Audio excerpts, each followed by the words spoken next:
तो पद्मनाभाचार्य को कबीर जी के पास भेजा गया। कबीर जी के पास गए, शास्त्रार्थ करा जाए। कबीर जी बोले, शास्त्रार्थ वो क्या होता है? तो ये बोले पद्मनाभाचार्य, आपको शास्त्रार्थ नहीं पता? अरे, आप हमसे कुछ प्रश्न कीजिए, मैं आपको उत्तर दूंगा। आप जीत गए तो मैं आपके सामने हार मान लूंगा, आप हार गए तो आज जैसे सारे पंडित मेरे पीछे लगे हैं ना, ऐसे आपको मेरे साथ चलना पड़ेगा। तो कबीर जी बोले, लेकिन मेरे पास कोई प्रश्न ही नहीं है पूछने के लिए। जो तत्वदर्शी है, कबीर ने तो तत्व का दर्शन कर लिया था। जो ज्ञानी है, उसके पास क्या प्रश्न रहेगा? प्रश्न तो उसके पास है ना जिसने तत्व दर्शन नहीं किया, जिसने तत्व नहीं समझा, जिसने एसेंस ऑफ द स्क्रिप्चर्स नहीं समझा, उसको क्वेश्चंस है ना। कबीर को क्या क्वेश्चन?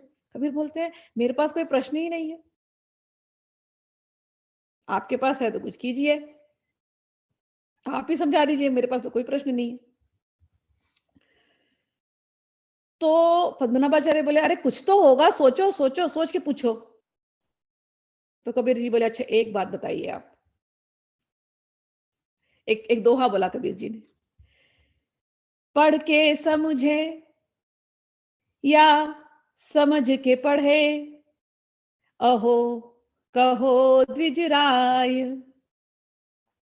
कि हे द्विजराज, हे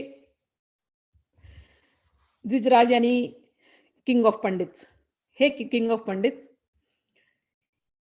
कबीर जी पूछ रहे हैं उनको कि आप एक बात बताइए, मैं तो समझ गया कि आपने बहुत पढ़ाई करी है, लेकिन आपने पढ़ कर के समझा, लिसन टू दिस, हाँ, आपने पढ़ करके समझा